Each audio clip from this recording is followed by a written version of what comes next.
চলতি বছরের নির্বাচন চায় বিএনপি। অন্তর্বর্তী সরকার দ্রুত জনগণের হাতে ক্ষমতা ফিরিয়ে দেবে প্রত্যাশা নেতাদের।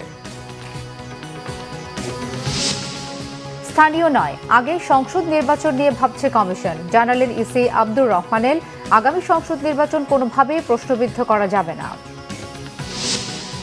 ওয়ান স্টপ সার্ভিসে খালেদা জিয়ার চিকিৎসার সিদ্ধান্ত। আরও দুজন বিশেষজ্ঞ চিকিৎসক দেখবেন চেয়ারপারসনকে, জানিয়েছেন ডাক্তার AZM জাহিদ হোসেন। দ্রুত মালয়েশিয়া পাঠানোর দাবিতে কারওয়ান বাজার মোড়ে আটকে পড়াদের বিক্ষোভ। সড়ক অবরোধ, 2 ঘন্টা অবস্থানের পর সরিয়ে দিয়েছে পুলিশ।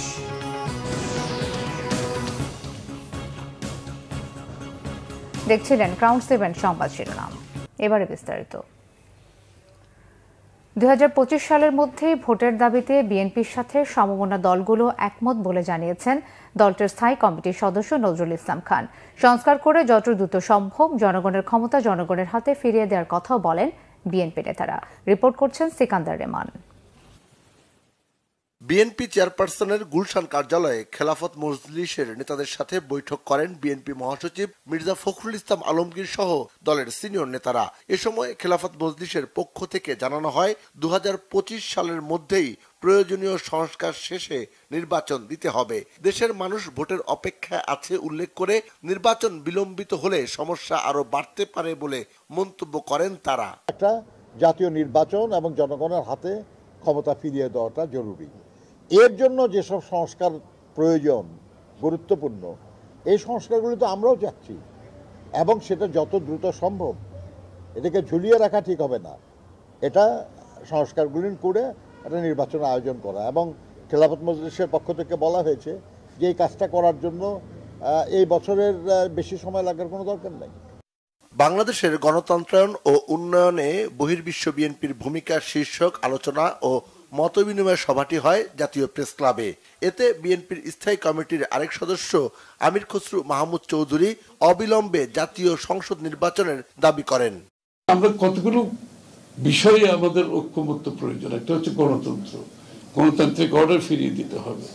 কতগুলো বিষয় যেখানে জাতীয় ঐক্যমত সৃষ্টি হয়ে গেছে ইতিমধ্যে, যে 2 বারের বেশি প্রধানমন্ত্রী কেউ থাকবে না, এটা ঐক্যমত হয়ে গেছে, তাই না? 2টা হাউসের বিষয়ে ঐক্যমত হয়ে গেছে। হ্যাঁ, তত্ত্বাবধায়ক সরকার ঐক্যমত হয়ে গেছে। তো আমার কথা হচ্ছে মৌলিক যেই বিষয়গুলোতে আমাদের ঐক্যমত হয়েছে সেটা আমরা ইমিডিয়েটলি বাস্তবায়ন করতে পারি।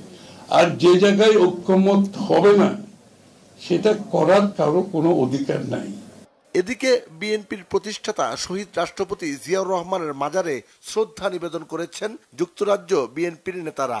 দলের স্থায়ী কমিটির সদস্য ডক্টর আব্দুল মঈন খান বলেন, আওয়ামী লীগ কখনোই স্বাধীনতার সপক্ষের শক্তি ছিল না। আওয়ামী লীগ সরকার বাংলাদেশে বাকশাল 2 কায়েম করেছে, কাজেই তারা নির্বাচন আগামীতে করবে কি করবে না সেটা তো প্রশ্ন নয়। প্রশ্ন হচ্ছে আগে আওয়ামী লীগ সত্যিকার অর্থে তারা গণতন্ত্রে বিশ্বাস করে কিনা তার পরীক্ষা আগে আজকে বাংলাদেশে 18 কোটি মানুষ। ছাত্র জনতার আন্দোলনে আবারও প্রমাণিত হয়েছে ফ্যাসিবাদ টেকে না। বিএনপি নেতারা আরো বলেন, বর্তমান সরকারের গুরু দায়িত্ব হলো গণতন্ত্র ফিরিয়ে দেয়া। সিকান্দার রেমান, বাংলা ভিশন, ঢাকা। নির্বাচন কমিশনার আব্দুর রহমানেল মাসুদ বলেছেন, স্থানীয় সরকার নয়, আগে জাতীয় সংসদ নির্বাচন নিয়ে ভাবছে কমিশন। যাতে আগামী জাতীয় সংসদ নির্বাচন কোনোভাবেই প্রশ্নবিদ্ধ না হয় সেদিকে লক্ষ্য রেখে কাজ করছে কমিশন। সকালে বরিশাল আঞ্চলিক নির্বাচন কর্মকর্তার কার্যালয়ে এক সভায় তিনি কথা বলেন। নির্বাচন কমিশনার আরও বলেন, জনগণের কাছে সুষ্ঠু ভোট উপহার দিতে কমিশন প্রতিজ্ঞাবদ্ধ। এর জন্য নির্ভুল ভোটার তালিকা হালনাগাদ কার্যক্রম সম্পন্ন করতে মাঠ পর্যায়ের কর্মকর্তাদের নানা দিক নির্দেশনা দেওয়া হয়েছে।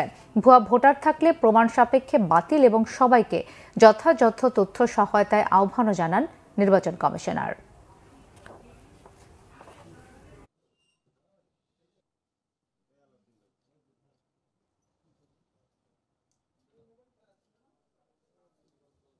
এতদিন ভোট সম্পর্কে যে মানুষের মধ্যে যে অনীহা ছিল বা এতটা মনোযোগ ছিল না, গ্রহণযোগ্যতার প্রশ্নবিদ্ধ ছিল, আমরা সেই জায়গা থেকে উত্তরণ ঘটিয়ে একটা সঠিক সুন্দর মানুষের কাছে গ্রহণযোগ্য একটা নির্বাচন দেওয়ার জন্য প্রতিশ্রুতিবদ্ধ। সমস্ত কর্মীরা অলরেডি চলে গিয়েছেন, তারা দেখবেন যে ফিকটিশাস অর্থাৎ ভুয়া ভোটার আছে কিনা। রোহিঙ্গা থেকে ভিন্ন দেশি কোনো নাগরিক যাতে ভোটার না আসতে পারেন তার একটা ব্যবস্থা করা। এই জন্য প্রায় গত পরশু থেকে প্রায় 30,000 তথ্য সংগ্রহকারী সমস্ত বাংলাদেশে ছড়িয়ে পড়েছেন। তারা কাজে দূর টু দূর তারা যাবেন এবং এটা আগামী মাসের 3 তারিখ পর্যন্ত চলবে। বেগম খালেদা জিয়ার চিকিৎসায় লন্ডন ক্লিনিককে ওয়ান স্টপ সার্ভিস হিসেবে ব্যবহার করা হবে।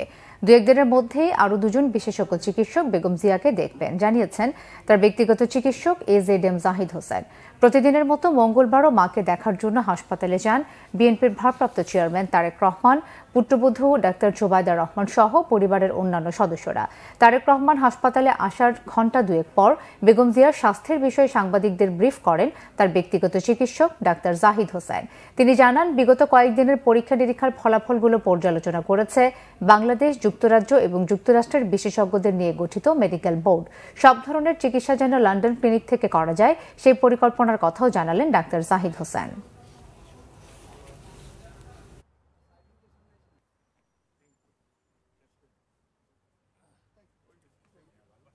ওনার এই মুহূর্তে সবচেয়ে মানুষের দেহের সবচেয়ে গুরুত্বপূর্ণ অঙ্গ প্রত্যঙ্গের মধ্যে, অর্গানের মধ্যে সবচেয়ে বেশি হচ্ছে ব্রেন, তারপরে হচ্ছে হার্ট, তারপরে হচ্ছে লিভার, তারপরে হচ্ছে কিডনি। প্রত্যেকটা অঙ্গ প্রত্যঙ্গের ব্যাপারেই আমরা অত্যন্ত সংবেদনশীল। বিশেষ করে ওনার কিডনি এবং লিভার আর হার্ট, এই 3টার জটিলতা একসাথে নিরসন করা, এটার জন্যই সবাই চেষ্টা করছে। জুলাই আগস্টে ছাত্র জনতার অভ্যুত্থানে সংগঠিত অপরাধের বিচার আন্তর্জাতিক অপরাধ ট্রাইব্যুনালেই চলবে। এখতিয়ার চ্যালেঞ্জ করে সাবেক সেনা কর্মকর্তা জিয়াউল আহসানের করা আবেদন খারিজ করে আদেশ দেন আদালত। একই সাথে আসামিকে খালাস দেওয়ার আবেদনও খারিজ করে দেওয়া হয়েছে। বুধবার আন্তর্জাতিক অপরাধ ট্রাইব্যুনালের চেয়ারম্যান বিচারপতি মোহাম্মদ গোলাম মর্তুজা মজুমদারের নেতৃত্বে 3 সদস্যের ট্রাইব্যুনাল এই আদেশ দেন। শুনানি শেষে চিফ প্রসিকিউটর মোহাম্মদ তাজুল ইসলাম বলেন, ট্রাইব্যুনালের এখতিয়ার ও ট্রাইব্যুনাল আইন সংশোধন করে জারি করা অধ্যাদেশ চ্যালেঞ্জ করলে সাংবিধানিক আদালত তথা হাইকোর্টে করতে হবে। এটা আন্তর্জাতিক অপরাধ ট্রাইব্যুনালে করার সুযোগ নেই। এছাড়াও তিনি বলেন, জুলাই গণহত্যার বিচার কাজ প্রভাবিত করতে আদালতের আদেশ অমান্য করে বিদেশে বসে শেখ হাসিনা যে ধরনের উস্কানিমূলক বক্তব্য দিচ্ছেন এ বিষয়ে ট্রাইব্যুনাল তৎপর বলেও জানান চিফ প্রসিকিউটর। যুব ক্রীড়া মন্ত্রণালয় এবং স্থানীয় সরকার, পল্লী উন্নয়ন ও সমবায় মন্ত্রণালয়ের উপদেষ্টা আসিফ মাহমুদ সজীব ভূঁইয়া বলেছেন, সামনের দিনগুলোতে এই প্রজন্ম যেন হেরে না যায় সেদিকে সজাগ দৃষ্টি রাখতে হবে। রাজধানীর ভিকারুন্নিসা নূন স্কুল অ্যান্ড কলেজে তারুণ্যের উৎসব 2025-এ কথা বলেন উপদেষ্টা। বলেন, জুলাই গণঅভ্যুত্থানের মাধ্যমে বাংলাদেশের নতুন প্রজন্ম প্রমাণ করেছে তারুণ্যের শক্তি হারিয়ে যায়নি। জুলাই গণঅভ্যুত্থানের পর জনসাধারণ নতুন করে স্বপ্ন দেখতে শুরু করেছে বলেও জানান তিনি। তরুণ প্রজন্ম যেন সব জায়গায় সফলতার সাক্ষরতা রাখতে পারে সেই লক্ষ্যে সবাইকে ঐক্যবদ্ধভাবে কাজ করার আহ্বান জানান তিনি। এ সময় জুলাই বিপ্লবে নারীদের অবদান তুলে ধরেন উপদেষ্টা আসিফ মাহমুদ সজীব ভূঁইয়া।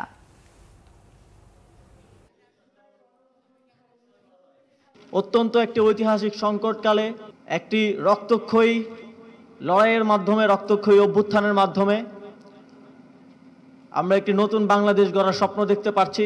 ঠিক তেমনি নতুন বাংলাদেশের যেই পুনর্গঠনের কার্যক্রম, যেই সংস্কার কার্যক্রম, সেটিকে সফল করতে আমাদেরকে সমানভাবে গুরুত্বপূর্ণ অবদান রাখতে হবে। এই প্রজন্ম নিজেদেরকে এখন পর্যন্ত একটি অভ্যুত্থান সফল করার মাধ্যমে প্রমাণ করেছে। সামনের দিনগুলোতেও যেন এই প্রজন্ম ব্যর্থ না হয় সেই জন্য নিজেদেরকে প্রস্তুত করতে হবে এবং ভবিষ্যৎ বাংলাদেশ গড়ার প্রত্যেকটি ধাপে দেশের প্রত্যেকটি সেক্টরে নিজেদের সাক্ষরতার ছাপ রাখতে হবে। দেশের খাদ্য মজুদ পরিস্থিতি সন্তোষজনক বলে দাবি করেছেন অর্থ উপদেষ্টা ডক্টর সালেউদ্দিন আহমেদ। অন্যদিকে খাদ্য উপদেষ্টা আলী ইমাম মজুমদার দাবি করেছেন, অকাল বন্যার জন্য আউশ আমনের ঘাটতি হলেও দাম সহনীয় রয়েছে। দুপুরে সচিবালয়ে খাদ্য পরিধারণ ও মূল্যায়ন কমিটির বৈঠক শেষে একথা বলেন তারা। খাদ্য উপদেষ্টা জানান, সামনে বড় মৌসুমে ভালো ফলন হলে চালের ঘাটতি হবে না। তিনি জানান, চাল ও গম মিলিয়ে 10 লাখ টন খাদ্য আমদানির পাইপলাইনে আছে। ভারত ছাড়া মিয়ানমার থেকে 1 লাখ টন চাল আমদানি করা হবে, আর পাকিস্তান থেকে 50,000 টন ও ভিয়েতনাম থেকে 1 লাখ টন চাল আসবে। অর্থ উপদেষ্টা জানান, সরকার সরবরাহ নিশ্চিত করে বাজার সহনীয় করার চেষ্টা চালিয়ে যাচ্ছে। এক প্রশ্নের জবাবে তিনি বলেন, ভ্যাট বাড়ানোর সাথে মহার্ঘ ভাতার অর্থ সংস্থানের সম্পর্ক নেই। বিশ্বের অন্য কোনো দেশে এত কম ভ্যাট দিতে হয় না বলেও দাবি করেন অর্থ উপদেষ্টা। আমাদের ট্যাক্স সবচেয়ে কম। ভুটান, নেপাল, বার্কিনা ফাসো, তারপর আইভরি কোস্ট থেকে সবে, এত কম ট্যাক্স দিয়ে আপনি কিভাবে চান যে সব কিছু দেবো আপনাদের, এটা কিন্তু আপনার এক্সপেক্ট করা ঠিক হয় না। আমরা যেগুলো বাড়িয়েছি, এই যে চশমার ভ্যাট বাড়ি, চশমা 125 টাকাতে পৃথিবীর কোন দেশে চশমা পাওয়া যায়, তার ওখান থেকে 15 টাকা বাড়বে। তারপরে আপনার খাবেন 500 টাকা, এটা যে হোটেলে তো আমরা 0 করে দিছি, ভাতের হোটেল খাবেন 600-700 টাকা, 20 টাকা আপনি দেবেন না ভ্যাট। গ্লোরিয়া জিন্স থেকে 1 কাপ কফি খাবেন, ওখানে 15 টাকা দিতে আপনার বাদে। তো এইরকম যদি থাকে, অ্যাটিটিউড থাকে, তবে তো ডিফিকাল্ট।